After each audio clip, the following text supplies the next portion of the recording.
저는 본래 그다지 정의로운 성격도 아니지만 그렇다고 불편한 걸 좋아하고 견디는 성격도 아니에요. 살다가 도저히 이건 못 볼 꼴이다 싶으면 선을 긋기는 하는 편인데요. 딱 저희 동서들 간의 관계가 그래서 참 힘들더라고요. 시어머니와의 관계도 힘든데 거기다가 위아래로 동서들까지 신경 써야 하니 정말 괴로웠어요. 이래서 아들 부잣집에는 시집 가는 거 아니라고 하나 봅니다. 저희 남편은 정말 딸 하나도 없이 아들만 오형제예요. 제가 우스갯소리로 독수리 오형제라고 놀리긴 했지만 시간이 지나면 지날수록 이런 시스템은 정말이지 적응이 안 되더라고요. 저는 이 집에서 셋째 며느리이고 제가 막내 동서이다 보니 위에 있는 손윗 동서들 비위 맞추느라 보통 고생한 게 아니었어요. 두 분 다 얼마나 예민하고 기싸움이 심한지 막내로 들어온 저를 어떻게든 쟁취하려고 엄청 용 쓰시더라고요. 제가 그나마 양쪽에 잘 하려고 하다 보니 조금씩 무뎌지긴 했었어요. 그렇게 막내 자리를 지키고 있을 무렵 이후 넷째, 다섯째 도련님들이 의도치 않게 같은 해에 결혼을 하게 됐어요. 아버님 없이 홀로 살아오신 어머니껜 정말 경사 중의 경사였는데요. 그래서 툭하면 가족들 다 모여서 밥을 먹기도 했고 여행을 가자면서 활발하게 약속을 잡기도 했고요. 저도 동서들이 들어왔으니 성향이 궁금하기도 하고 다소 센 성격이신 손윗 동서들을 생각하니 몇 번은 얼굴 마주보며 서로 파악하는 게 필요하긴 하겠더라고요. 아예 얼굴을 잘 안 보는 집안도 아니고 저희 시댁은 너무 많이 봐서 탈인 집이니까요. 그래서 한번 어머니 댁에서 다들 만났는데 아무래도 상견례 때 한 번씩 보고 결혼식 때도 보고 신혼여행 이후 인사 왔을 때도 보긴 했어요. 그때 제가 느낀 건 넷째 동서는 좀 무뚝뚝하고 말 주변도 없는 타입이고 무슨 생각을 하는지 잘 알 수 없는 성격이더라고요. 그에 반해 막내 동서는 엄청 삭삭하고 인사도 잘하고 활발하고 여기저기 붙어서 서글서글하게 구는 타입이라 확실히 어른들이 좋아하실 스타일이었는데요. 나이는 제일 어린데다가 애교도 많고 낯도 가리지 않으니 분위기를 편하게 해주더라고요. 그래도 얼핏 보면 넷째 동서도 성격이 나쁜 사람 같진 않은데 막내와 달리 잘 어울리지 못하니 그게 좀 안타깝긴 했죠. 왠지 처음 시집 왔을 때 손윗 동서들이 어려웠고 시어머니와 며느리 관계 같은 것도 잘 몰라서 헤매기만 하던 제 모습이 떠오르더라고요. 저런 타입이 처음에 마음을 잘 먹지 않으면 계속 겉돌고 힘들어질 텐데 싶어서 약간은 마음이 갔어요. 그런데 역시나 제 예상대로 상황이 흘러가더라고요. 저희 손윗 동서들은 눈치가 엄청 빠른 분들이고 본인 입맛에 맞게 빨리빨리 움직이지 않으면 금세 머릿속으로 판단을 내려버리는 분들이에요.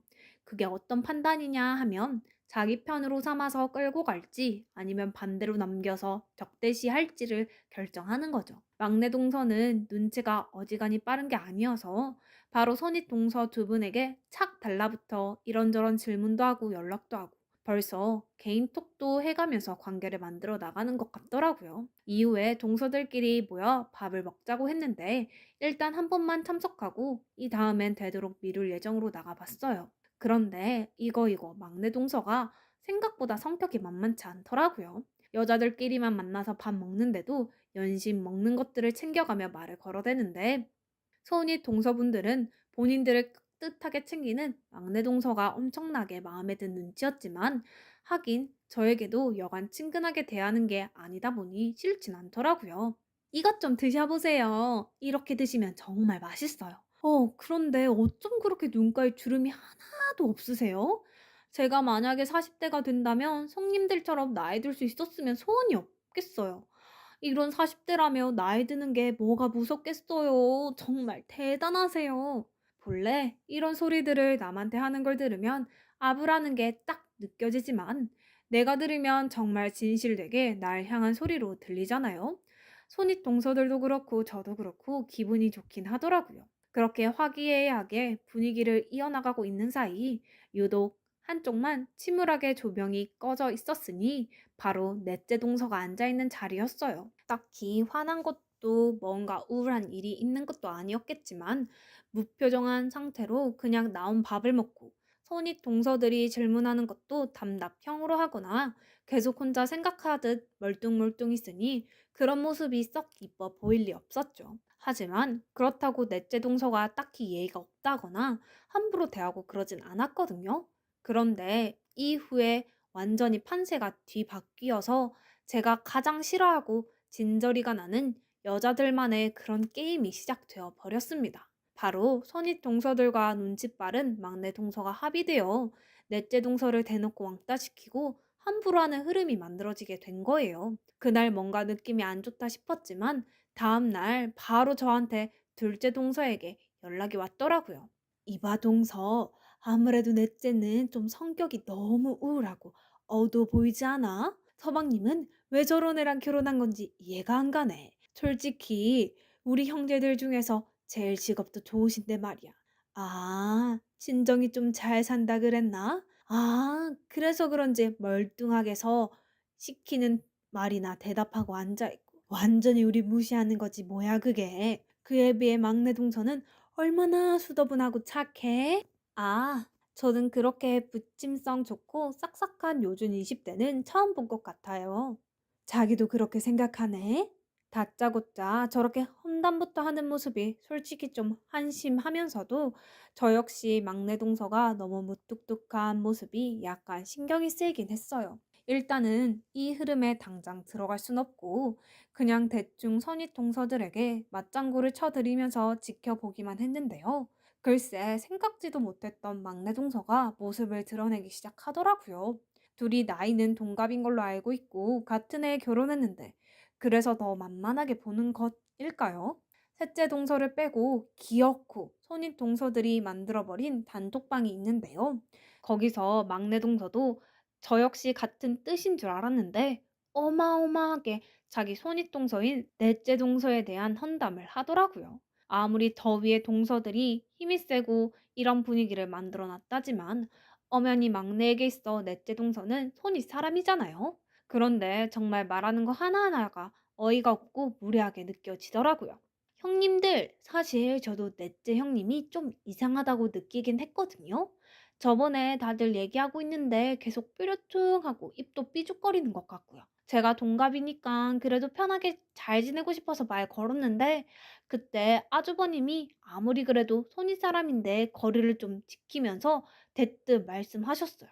아, 저 그때 너무 무안해서 속상하더라고요. 원래 아주버님이 예를 많이 따지시는 분인가요?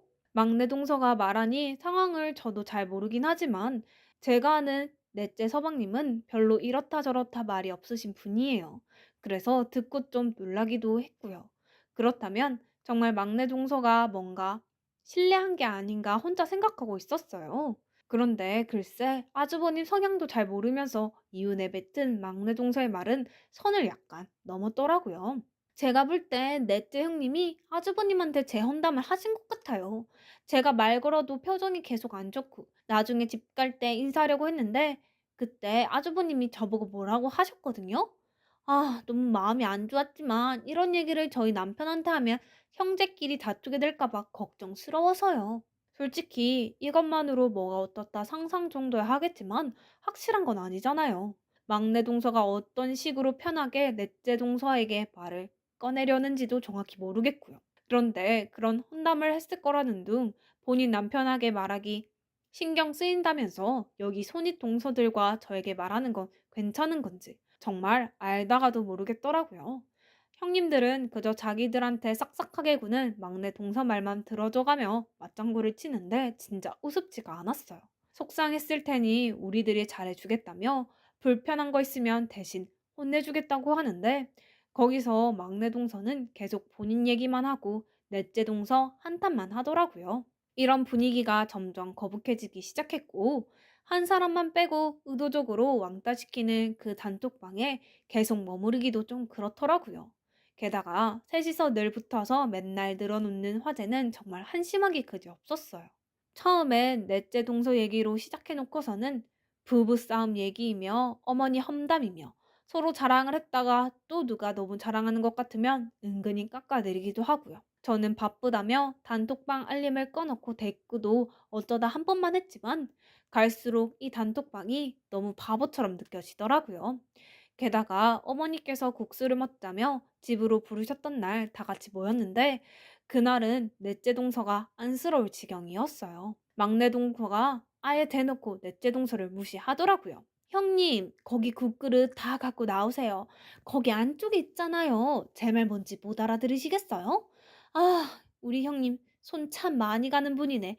이래놓고 또 아주버님한테 일러 바치면 저 서운해요. 옆에서 그릇을 꺼내던 제가 오히려 놀라서 둘을 쳐다볼 지경이었는데 넷째 동서는 굳은 얼굴로 우뚝 서 있기만 하더라고요. 보다가 좀 안 됐다 싶어서 제가 대신 자리를 알려주고 꺼내주긴 했는데 막내 동서는 왜 도와주냐는 표정으로 저를 의아하게 쳐다보더군요. 진짜 이게 보통이 아니네 싶어서 꿋꿋이 그냥 옆에서 챙겨주었어요. 나중에 국수하고 부침 깨며 고기를 구워서 다 같이 먹는데도 셋이서 돌아가면서 얼마나 넷째 동서를 불러대고 시켜대는지 밥을 못 먹게 하더라고요. 제가 대신 간다고 해도 앉아 있으라고 하고 막내 동서까지 은근히 둘이 설거지를 하는 중에 계속 넷째 동서를 일 시키는 게 보였어요. 생각할수록 이런 어이없는 왕따 노름이 너무 싫었고 나이들은 허투루 먹은 건가 싶어 다 짜증이 나더라고요. 결국 며칠 지나 저는 최근 맞벌이를 시작해서 바쁘다는 핑계로 넷째 동서만 따돌리고 모여있던 단톡방을 나오게 되었어요. 이후로 명절이 되어 또 모였는데 저 없이도 얼마나 활발하게 그 방에서 영양가 없는 욕이나 하면서 잘 어울려 다녔는지 손윗 동서들과 막내 동서는 아주 돈독한 관계가 되었더라고요. 넷째 동서는 이제 시댁에 오는 게 정말 고문처럼 느껴지겠다 싶을 정도였죠. 현관에 들어서는 순간부터 인사를 제대로 안 한다. 얼굴이 죽상인데 저래서 아주버님이 장가간 맛이 나겠냐? 애는 왜 안 생기냐부터 시작해서 돌아가면서 청문회를 열듯 하더라고요. 안 그래도 여기 올 때마다 힘들어하고 있는데 이날은 진짜 저러다 못 버티겠다 싶어서 집으로 돌아가는 길에 제가 따로 넷째 동서에게 연락했어요. 저희 남편에게도 그리고 넷째 서방님에게도 동의를 구하고 따로 잠깐 차라도 마시자며 서울 올라가는 길 중간에서 만났는데요. 여자들끼리 할 얘기가 있다며 불러서 제가 간단하게 빵과 차를 샀는데 여전히 넷째 동서의 얼굴은 좋지 않더라고요. 일단 제가 보자고 하니 이렇게 보긴 했지만 조금씩 말을 건네면서 이야기 나누다 보니까 넷째 동서도 상당히 할 말이 많았던 것 같아요. 매번 반응도 말도 무엇도 없어서 무슨 생각하는지 몰랐는데 이때 얘기를 나눠보니까 많은 걸 속에 담고 겉으로 표현하지 않았을 뿐이더라고요. 사람이니 당연히 느끼는 바가 있고 그걸 얼마나 티내냐 마냐의 차이였던 것 같아요. 한참 제가 이런저런 얘기를 하다 보니 늦게나마 자기 속을 풀어놓는데 제가 넷째 동서였다면 정말 어떻게 버텼을까 싶어 말이 안 나오더라고요. 본인도 스스로 눈치가 없고 늘 수동적으로 살아와서 이런 관계가 힘들었지만 결혼하고 이렇게 힘들게 돌아가며 조리돌림을 당할 줄은 몰랐다고 괴로워했어요. 이야기를 파고들다 좀 더 깊게 가다 보니 이전에 넷째 서방님이 막내 동서에게 한마디 한 것도 다 이유가 있더라고요. 막내 동서 말로는 자기는 친근하게 지내보려고 말 걸었는데 대뜸 아주버님이 나중에 화를 냈다고 했거든요. 알고 보니 그때 막내 동서가 우리에게 말 안 했지만 넷째 동서에게 다짜고짜 반말로 말을 걸었다는 거예요. 넌 나랑 동갑이니 우리끼리는 호칭 같은 거 하지 말고 그냥 편하게 야 하면서 지내자 라고 했다더군요. 그 말에 넷째 동서는 당장 어떻게 반응해야 할지 몰랐던 것 같고 그때 역시 멀뚱멀뚱하게 있었나 봐요. 하지만 그 말을 옆에서 직접 들은 넷째 서방님은 아무리 생각해도 이건 아닌 것 같아서 집에 가는 길에 막내 동서를 불러세워 한마디 했던 것이고요. 본인이 잘못한 내용은 하나도 하지 않고 쏙 빼놓은 채 아주버님이 자기한테 한 말이 기분이 나쁘다며 그조차도 넷째 동서가 분명히 헌담한 걸 거라고 몰아가는 막내 동서는 진짜 보통 성격이 아니더군요. 결과적으로 이 일로 인해서 넷째 동서는 더 크게 괴롭힘 당하게 되었지만 이게 더 악화될까 싶다 보니 남편에게 말도 못했고 그러다 보니 시댁은 갈수록 가기 싫어지고 무서웠고 왜 안 가려고 하냐는 남편과 싸우게 되어 우울증과 화병에 시달렸다고 합니다. 아마 넷째 서방님도 이 사실을 알면 가만히 있을 성격은 아니니 일이 더 커질 것이고 동서는 그냥 자기 혼자만 참으면 될 거라고 생각해서 그렇게 꾹 참았다는 거예요. 그런 와중에 제가 이렇게 물어봐주고 힘들었겠다고 말해주니 그제서야 좀 위로가 되고 숨구멍이 트인다면서 엉엉 우는 게 아니겠어요? 30대인 저와 나이 차이도 좀 있어서 그런지 안 그래도 애 같은데 서러움을 꾹꾹 누르고 있다가 펑 터뜨리며 통곡하는 걸 보니 너무 안쓰럽더라고요. 나이 차이 꽤 있는 여동생처럼 느껴져 저도 계속 어르고 달래주었죠. 그렇게 다독이고 빵도 잔뜩 싸서 안겨준 뒤 이후로는 너무 걱정하지 말라고 내가 같이 있으니 괜찮을 거라고 등 두드려서 보냈습니다. 이런 사실을 알고 나니 새삼 막내 동서가 곱게 보이지 않고 어린 동서가 집안의 실세처럼 군다고 거기에 놀아나는 다른 손윗 동서들도 참 철없어 보이더라고요. 무슨 말을 하고 어떻게 하자고 하건 간에 저는 되도록 신경 안 쓰기로 했고 이후 수년이 지나는 동안 저는 계속해서 넷째 동서와 같이 있어주고 이것저것 알려주며 챙겨주게 되었어요. 그랬더니 다른 동서들과 슬슬 거리가 생기면서 은근슬쩍 넷째 동서편으로 기울고 있었냐면서 불만이 터져 나오더군요. 사실 이런 걸로 따지는 것조차 너무 무의미하고 유치하게 느껴지는데 그들은 그런 인식도 없는 것 같았죠. 기어코는 그 앙큼한 막내 동서마저 제가 우습게 보였는지 아예 대놓고 빈정거리는 게 아니겠어요? 어머, 셋째 형님도 대단하시다. 저희랑 그렇게 넷째 형님 욕할 땐 언제고 이젠 그쪽에 가서 붙으시는 거예요? 큰 형님이랑 둘째 형님이 너무 불쌍해요. 이런 말을 해대는 막내 동서를 보니 왜 넷째 동서가 시댁에 오면 손윗 동서들보다 자기보다 아랫사람인 막내를 그렇게 무서워했는지 알겠더라고요. 아무튼 손윗 동서들은 저보고 정신 차리라며 다 같이 좋게 좋게 지내자고 하더군요. 그런데 그 잘 지내자는 말들도 결국 지들과 똑같이 따돌림이나 해가며 우리끼리 돈독하게 지내자는 건데 저는 그런 흐름에 다시 낄 생각이 없었죠. 막내 동서도 너무 괘씸했고요. 몇 번 다시 사회를 붙여보자고 노력하는 움직임도 있었지만 어느새 그 세 명과 저와 넷째 동서 두 명의 관계로 완전히 팀이 갈라져 버렸어요. 아이들끼리 만나서 놀던 것들, 형제들끼리 만나는 모임도 그렇게 틀어져 버리게 되었고요. 저는 완전히 그 무리에서 배신자가 되었고 어쩌면 넷째 동서보다 더한 미움과 증오를 한 몸에 받게 된 채 무시당하게 되었어요. 저도 사람인지라 분하고 열받고 쫓아가서 싸우고 싶었지만 명절 때만 그럭저럭 잘 피하면 되도록 시댁 모임은 피해보자는 생각으로 견뎠어요. 그리고 도저히 참다 참다 한데요. 남편에게 이런 일을 털어놓게 되었고요. 남편은 듣고 무척 놀랬고 제가 이런저런 이유로 인해 당분간 시댁 모임도 우리끼리 따로 어머니를 찾아뵙겠다 했더니 차마 그러지 말란 말을 못하더군요.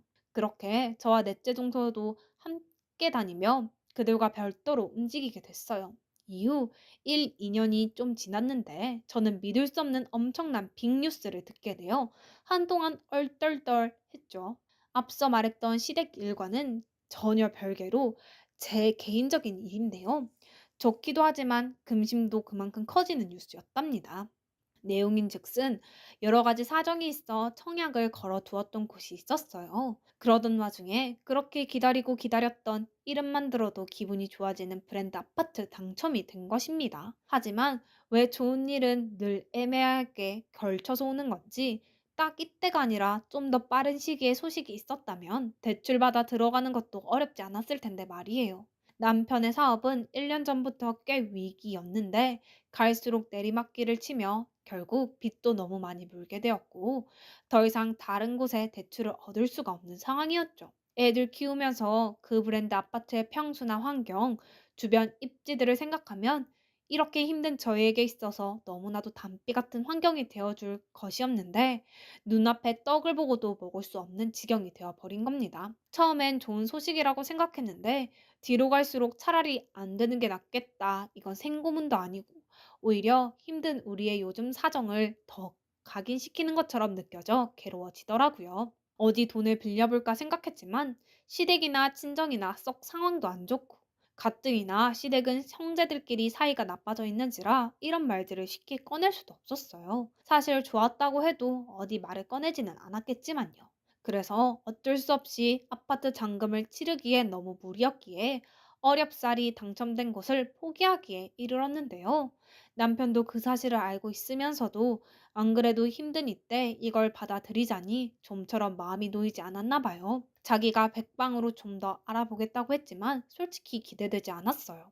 근 1년간 남편의 사업이 무너지면서 매번 그 소리만 해왔고, 우린 경제적으로 너무나 많은 다툼을 해왔기 때문에 이 상황에서 이혼까지 안 간 게 어쩌면 다행이라고 볼 수 있었거든요. 자라나고 있는 애들을 보니 너무 한숨만 나오고, 당장 저도 직장 다니고 있지만 대출은 조금 더 여유가 없다 보니 그저 눈물을 머금고 앞으로 또 어떻게 살아가야 할지 생각이 많아지게 되더라고요. 그런데 그날 저녁 오랜만에, 그것도 아주 갑작스레 넷째 동서로부터 전화가 걸려왔어요. 사실 전화 받을 기분이 아니었지만 그래도 평소 자주 연락하지 않는 편이니 어쩔 수 없이 받게 되었는데요. 넷째 동서는 제가 전화를 바로 받자마자 용건부터 말하더라고요. 형님, 저희가 좀 빌려드릴게요. 이자 같은 건 생각하지 않으셔도 돼요. 평소에 그 딱딱 떨어지는 무뚝뚝한 톤으로 말하는데 내용이 너무 갑작스럽게 돈이었고 아무 말도 할 수가 없었어요. 무슨 돈을 어디서 무슨 얘기를 듣고서 저러는지 잠깐 이해가 안 돼요. 할 말을 고르고 있는데 바로 말을 하더라고요. 아주버님이 저희 남편에게 상담하러 오셨더라고요. 대출 어느 정도 필요하신지 들었으니 저희가 돈 마련해서 준비해 드릴게요. 넷째 동서는 정말 숨쉴 틈도 없이 빠르게 이야기를 이어가더군요. 저도 그제서야 대화에 끼어 말을 꺼냈어요. 아니, 동서 잠깐. 그게 무슨 얘기야? 그게 얼마인 줄 알고 동서네가 빌려준다고 하는 거야. 저기, 말은 고마운데 나도 마음 같아선 빌리고 싶은데 우리 당분간, 아니 10년이 지나도 그 돈 쉽게 못 갚아. 이런 얘기 우리 하지 말자. 일단 말은 정말 고마워. 얼떨떨 하면서도 이런 사정을 다 오픈하게 되니 너무 비참하게 느껴지기도 하고, 저한테 상의 없이 가서 이런 집안의 경제적인 이야기를 탈탈 털어버린 남편도 원망스러웠어요. 동서랑 얼른 전화를 끝내고 남편에게 전화해서 난리치려는데 넷째 동서가 바로 말을 끊고 들어왔어요. 형님, 그럼 30년으로 할게요. 그 안에 걸쳐서 여유 되시는 대로 갚아주세요. 물론 큰돈이긴 하지만 저희는 그 돈 당분간 없다고 죽을 정도는 아니거든요. 저희 걱정은 안 하셔도 돼요. 여기까지 얘기를 듣고 있자니 저는 깊은 한숨을 토해내며 그대로 바닥에 주저앉게 되더군요. 무슨 반응을 하면 좋을지 몰랐어요. 사실 저도 연달아 거절할 수 있을 정도로 쉬운 돈이 아니니까요. 거절할 수도 냉큼 받을 수도 없는 괴로운 상태에서 말똥말똥 벽만 쳐다보고 있는데 다시 넷째 동서가 말을 하더라고요. 형님, 전 진짜 형님께 감사하게 생각해요. 형님 아니었으면 저 신혼 초에 결혼 생활 이어가기 정말 힘들었을 거고, 우리 유진이 임신하고 낳고 이런 것도 생각할 수 없었을 거예요. 죽고 싶단 생각까지 들 정도로 그렇게 괴로워했는데 형님이 절 끌어내 주셨잖아요. 결혼은 제 의지로 했지만 결혼 생활 유지하고 지금까지 살아오게 된 건 다 형님 덕이 컸어요. 그러니 그냥 받아주세요. 안 갚으실 분 아니잖아요. 대신 30년이에요. 그것만 지켜주시면 돼요.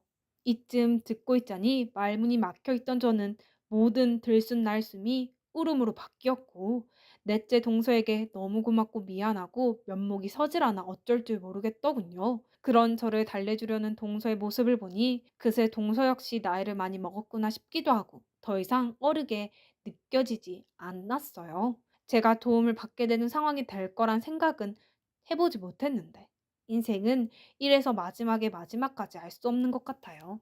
저도 일을 하고 있고 남편도 열심히 계속 빚을 갚고 있으니 이후로 계속해서 열심히 갚아나갈 예정이에요. 동서는 이전처럼 아주 가끔씩 연락하고 얼굴을 보자고 하며 돈 때문에 저희 사이가 불편하거나 어색해지는 걸 용납할 수 없다고 하더라고요. 미안한 마음에 제가 자주 연락해도 대답도 잘 안 하고 신세진 기분을 들게 하기 싫다는데 동서의 성의에 그저 고마운 마음만 가득할 뿐입니다.